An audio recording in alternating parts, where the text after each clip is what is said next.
Hey everybody, Scott Stevens here. Let's talk about wokeness. And I need your help with this one, so I want you to participate in this baby. And we'll do it in about 90 seconds. Got to let the countdown, a few people show up, and we'll be on our way.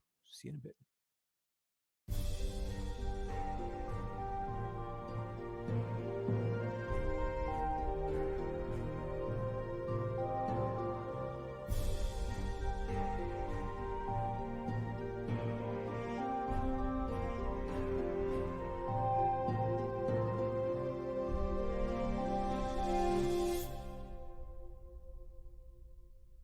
The perspective, Scott Stevens here with a few of you showing up on this early mountain afternoon. And it was even in the last evening. I'm like, what the heck am I going to talk about it? I ended the show on Monday and wanted to talk about financial accountability, and that was sponsored or at least prompted by I believe it's called WeWire, a German PayPal-ish kind of company that suddenly was missing like, no. Oh, good. You did have music. You heard it. I did not hear it. Usually I get feedback, guys. So thanks for the note. And I don't need to say that again. And Vicky, that's kind of why I wear headphones, just to make sure I catch these things. But maybe the balance wasn't already up and set. But what I was kind of thinking was financial accountability. But there's so many moving parts in that, and not that there isn't with this other topic. But I kind of wanted to see how that kind of played out, and just a bit more development of it. But this is something, this woke culture is kind of where I wanted to go today, and how that is taking over the news. It's taking over how we drive through some cities that are in the process of trying to defund the police to allow what are probably just the social justice warriors a little more free reign on what's going on in these cities. So it's a bit of a kind of an iffy topic, because apparently I was born with some privilege, and that is a no-no in this day and age. So woke culture and how woke culture has changed. And it kind of started with woke back in the 1960s. And we'll get into the specifics of that. And it has evolved into, maybe not in this order, but they're fairly close, into the Black Lives Matter movement, which has been around 4+ years, and the woke business being around 50+ years. And of course, white privilege doesn't exist without the others. And then, of course, there's the social justice warriors who want to bring attention to all of this, all of these particular issues. And then once the social justice warriors get on, kindly, the rampage, then we have developed a cancel culture, where if there's something that was done, even in an artist's, a politician's, a person of some note in culture, that they can go back and judge whether that issue, that point of view, that comment was proper or not, even outside of the context of the age, the era, the setting upon which that was. And some of them that kind of come to notice, to the forefront, have been the blackface issues. That was just something that apparently happened, not in my circles, but something that happened in the past. And then those that have been the social justice warriors engaging in the cancel culture cannot then take or engage in criticism.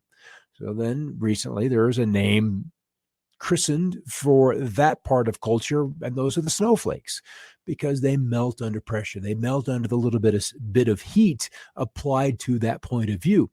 And then the cancer culture, maybe that was appropriate. The cancel culture, with the mob access to the movement of the social justice warriors, has the ability to deplatform those voices which they disagree with, and that essentially results in an aspect of censorship.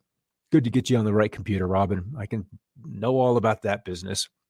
So this is kind of where this I see this timeline of this issue happening. So the woke culture, as a political term of African American origin, refers to a perceived awareness of issues concerning social justice and racial justice. It is derived from the African American vernacular English expression "stay woke," whose grammatical aspect refers to a continuing awareness of these issues. Wikipedia.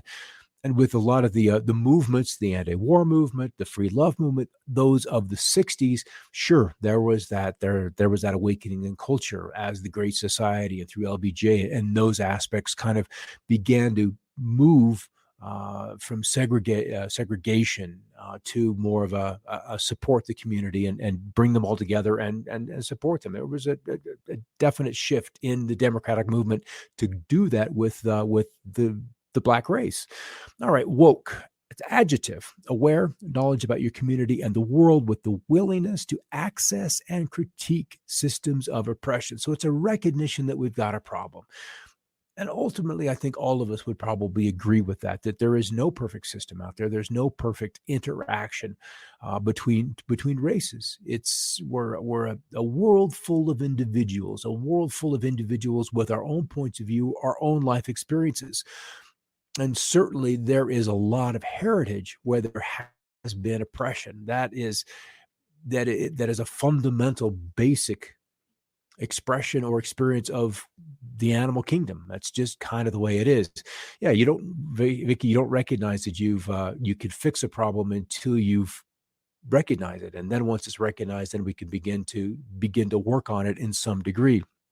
And so this woke culture has developed into the social justice warriors, SJWs, and it's really kind of difficult to thread a discussion across these issues because they're all intermixed, and yet they have applications across different societies and how these different societies, whether they're in America, whether they're in Europe, whether they're in Africa or Asia, they've all had these kind of one oppressor over another.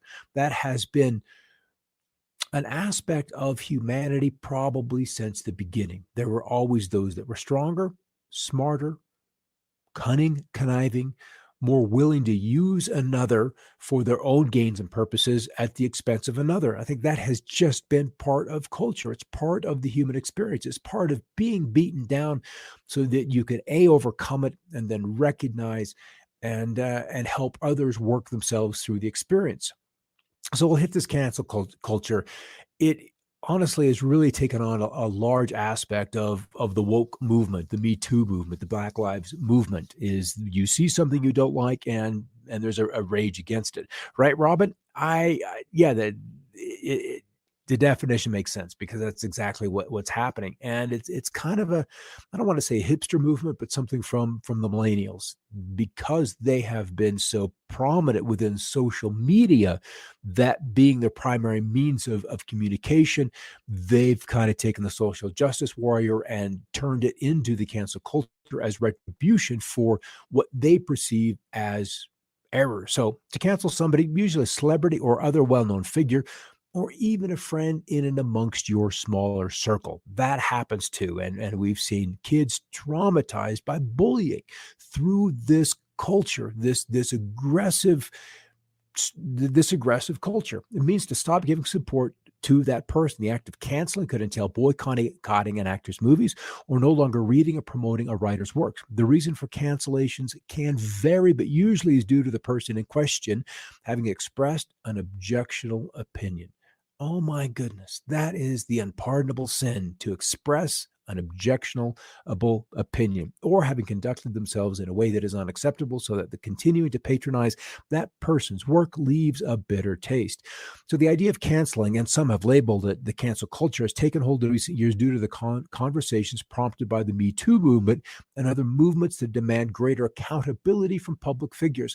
Now, in some ways, that isn't a bad thing, because often these public figures have been able to live with their feet not walk or touching the ground as they walk. They've been put on a platform. So when great responsibility is given, then much is expected. So there is an aspect of that you have to be on your best behavior. The term has been credited to Black users of Twitter, where it has been used as a hashtag. As troubling information comes to light regarding celebrities who were once popular, such as Bill Cosby, most of us are familiar with that story, as well as Michael Jackson, Roseanne Barr, and Louis C.K., so come calls to cancel such figures. The cancellation is akin to a canceled contract, severing the relationship that once linked a performer to their fans. As Bromwich writes in the New York Times, the word echoes the trend of on-demand subscription content where a user can opt out just as easily as one opts in. So become a movement of sorts. Yeah, the correct definition. And it keeps coming back to it. Karen, we hit this kind of over and over and over. The cancel culture and basically prompted by attitudes within a community which call for or bring about the withdrawal of support from a public figure, such as the cancellation of an acting role, a ban on the playing of an artist's music. Both affect their income, removal from social media, etc., usually in response to an accusation, not a condemnation, or it is a condemnation, but not yeah, I can't even think of the word, where they have been found guilty of said crime.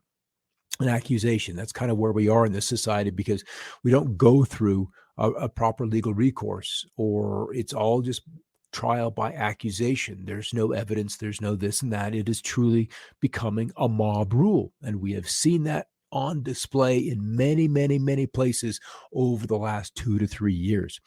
It's believable. I believe it's worth thinking about what accountability looks like beyond simply exiling someone. In doing so, we can position ourselves more firmly within the values of social justice. So if someone is just exiled without a trial, without reason, just do it because emotions, or someone dares point a finger and scream in an echo chamber, then we don't understand, or the person doesn't have a position or a place to be able to respond appropriately. So it's kind of a cute cartoon. If we cancel every toxic person, we would have no culture, because humans are a fundamentally flawed species. And that's the whole purpose of existence, is because we have things to work through, each and every one of us. So if you're afraid to speak out, if you're afraid to talk about a topic, then what's the point of the conversation? You just don't engage publicly. If you can't talk about your beliefs without triggering someone or being accused of something, whether it's aggression, microaggression, being racist, or whatever, then conversation completely shuts down. And when wars happen, if those warring parties, whether it's sisters, brothers, families, nations, if there are no open lines of communication, then how does that fight, that argument, that contest ever get resolved? And so I thought this kind of humorous when I saw this today. Political spectrum chart: good, good, bad, bad. And all you can do, for those who enjoy geometry or math, you're right there, and everyone else is separate, is different, and they're of course a Nazi. And we seem to find that the term Nazi, or even experience with it like 40s, 50s, 60s, 70 years ago, is completely lost. They believe in the socialistic, where there's this oneness and everybody has oneness. And that completely ignores a person's individuality, which is the whole point of it all, is your individuality. That is your gift, because we all come from a place of unity down here to enjoy and nourish and flourish our individuality, to take those experiences back. All right, I think this is about the end of the cancel culture. It's a form of public shaming that tries to hold someone accountable for their actions by publicly calling out their behavior is problematic. Yeah, and what is problematic? That is completely unique to the situation, because what is problematic is somebody's views over Taylor Swift or Liam Neeson is completely different than what I or you would see. So it becomes a very, very kind of sketchy, um, right and wrong, a very unusual set of morality. Cancel culture has gotten out of hand when the media cancels a pandemic. And that's kind of where we went when we saw the Black Lives Matter take over the George Floyd issue and then run with it, and focusing on one incident of observed violence, when you can go to Chicago and see that same kind of violence happening nearly every other hour. This last weekend, 60 murders in Chicago. And yet, where is the outrage? Where is that balance in accusation? Where do we bring that kind of mob rage to account to a situation like that? So we're very picky about what kind of things we're going to rage on against. Yeah, exactly. It is our gift, Robin, and that's I don't want to say it's the only thing we have, but it's very, very special to us. Okay, our assumptions make things real, whether they are or not.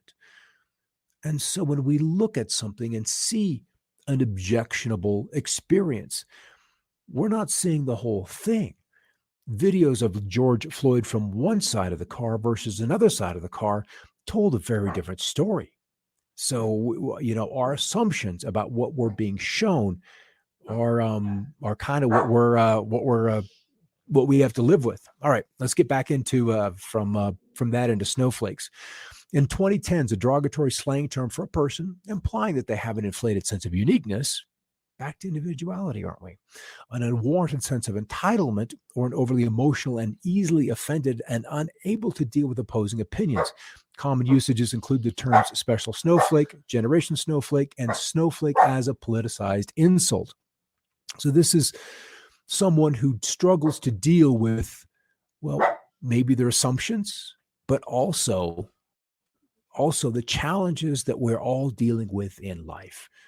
And there's no way anyone would be given a life without those challenges, because you as an individual will have to overcome those challenges individually with your own strength found from the inside and certainly with support on the outside.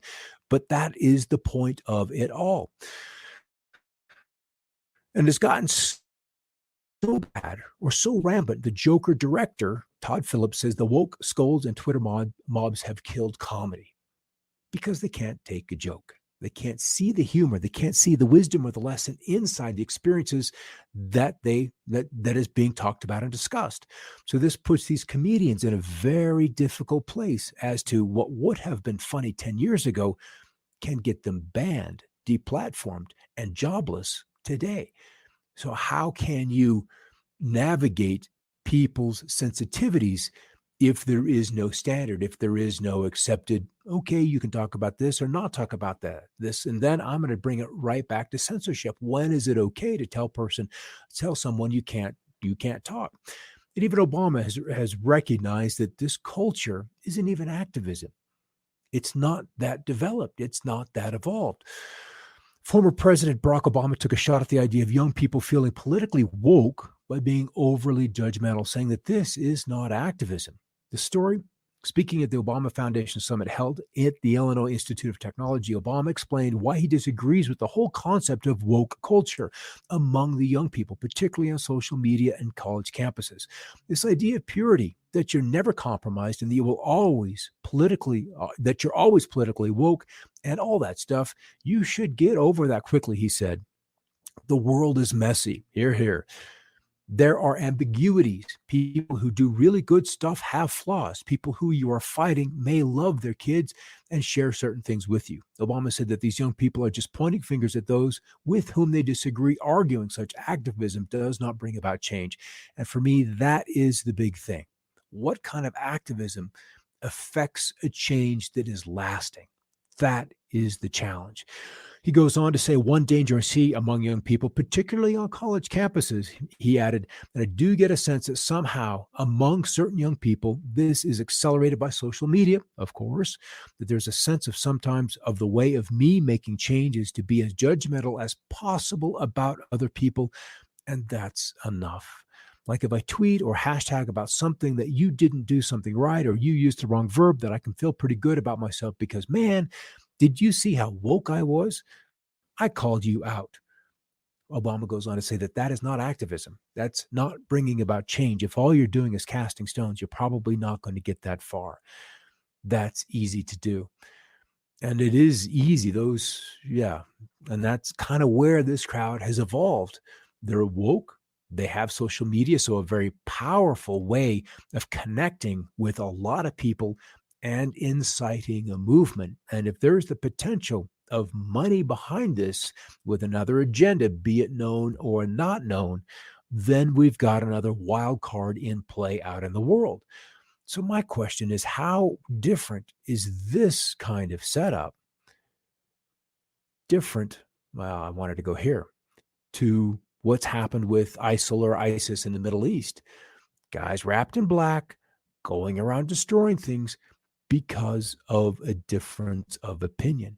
And who funded that movement as well, where we see statues, monuments, those kind of things being destroyed. And ultimately, is there that much of a difference between what is happening in the Western world compared to what happened in the Middle East over the last couple of years, where these monuments, which were thousands, hundreds, if not thousands, and many thousands of years old, and parts of antiquity, the beginnings of this expression of human civilization. Where's the benefit to anybody to affect this kind of destruction?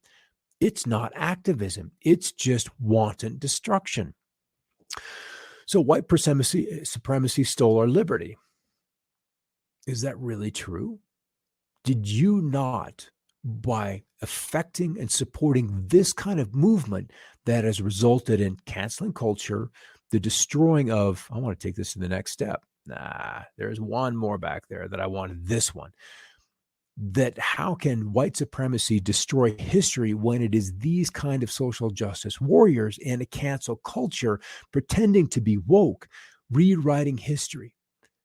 That's where it's happening from, because they're not allowing history to stand on its own so that we can learn from it. Because if we gut history, then we can't see where we've come from. We can't see and get an anchor as to where we're potentially going. And this is the issue I find mostly with restricting that free kind of movement. All right, this was just a comment posted on one of the videos I'd done recently.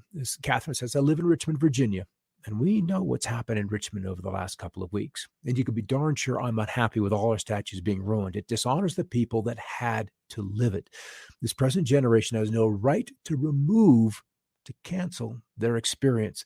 Nobody believes today that slavery is correct. And as you say, our present generation didn't commit these crimes of inhumanity. So this is what I thought was kind of interesting. And I wanted to go back. I'm going to have to probably go back a few slides to this gal, Aunt Jemima. And I honestly don't right now remember the company that has this brand, but they succumbed to the social justice warriors and are going to rename the product. Even though her family, her heritage, that family, which, hey, this is my aunt. This was us. This was her recipe. This was her product, and honored by society. They don't want to see that happen. They don't want to see her legacy destroyed. So we're rewriting history, pretending things didn't happen. And it's unfortunate that, or maybe we're just being shown who are the stronger of the group, the people, those content creators that can stand up against this, raging against what are perceived injustices. And as we showed off earlier, those assumptions are made real by your belief in those particular assumptions. White privilege stole liberty held up by a white girl, right? Isn't that ridiculous? But it's a mob. It's a mob. And that, Martin, is, in my opinion, just about all it is. And it has become ridiculous. And that's where, how does this, I want to come on to the end. We'll go through this. And I'm kind of saddened that I didn't get over to Iraq, to Syria, to see these kind of cradle of civilization monuments before they were taken down. There's pictures and so forth. So people can say calling them a snowflake damages their mental health. Maybe. A new survey reveals that young people believe being called a snowflake could be damaging to their mental health. A new survey by the insurance firm Aviva found that 72% of 16 to 24-year-olds believe the term snowflake is unfairly applied to millennials. 74% of respondents took it a step further, arguing that they believe the use of the label could have negative effects on people's mental health. Maybe we just give them a trophy. All right, after being socially and politically conditioned by public education, professors, and the mainstream media for his entire life, he woke up one day with the inexplicable urge to actually think for himself, and the pain was unbearable. A little tongue-in-cheek there. So, got to get here with Oprah and be thankful for what you have, because you'll end up having more. That's a good way to look at it. If you concentrate on what you don't have, you will never, ever have enough. And for those fighting for more for other people, in some ways, it is a noble cause. But is it the right way to go about it? Is there a way that something better, something more lasting can be developed from this that doesn't require the use of sledgehammers, spray paint, and lighter fluid? There's got to be other ways to accomplish this kind of change without using those kind of tools. Those are very common tools, and anybody can use those, but they're not going to last the test of time.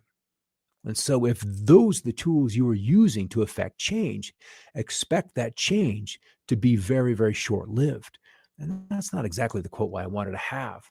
But I suppose to end it all, we just have to realize that we're all down here in school with our individuality to help one another along, and a realization that none are foolish and none are wise.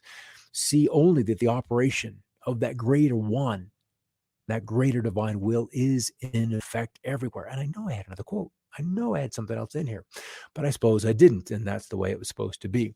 All right, let's come back over here. Aunt Jemima was a fictitious character played by a real black woman at a World's Fair. Uncle Ben's rice products may also be changed. Did not know that yet. Did not know that. So, and we're going to go back and look at all of these products that have had a face put on them for marketing purposes, for marketing reasons. And I don't know how long that label has been out there, or Uncle Ben's either. But nevertheless, that's kind of where we are. All right. And of course, we're no longer able to sit Indian style or Indian wrestle. Yeah, what do they call that? A lotus position instead. It was Indian style, though. I remember that. I remember that very well.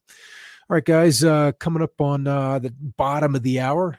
And thanks for stopping by. I'm not quite sure where we want to go on Tuesday. Maybe we'll get back to the financial aspect of things as we get into next week. But certainly we'll hit a weather show tonight at 5 o'clock Mountain. There's a lot of good stuff. I'm telling you, there's a lot of good stuff to look at, some crazy videos to have a look at tonight. So join me then for a look at that. And one more from Martin. But the family descendants of Nancy Green, the model who played Aunt Jemima, are against the brand changes. Yeah, thanks for the clarification. And they should be. It's just some things are not so offensive that we can't look at them and just kind of enjoy the uniqueness and the history associated with it. It's not all bad, and it's certainly not all good. And therein lies the challenge, is letting good enough be enough, and then recognizing that those things we'd like to change, maybe we can have a hand in, and maybe they're just perfect the way they are because they're providing other people with lessons that they couldn't experience or learn from any other way. All right. Thanks for stopping by, everybody. And we'll see you next Monday on Another Perspective. So keep looking up.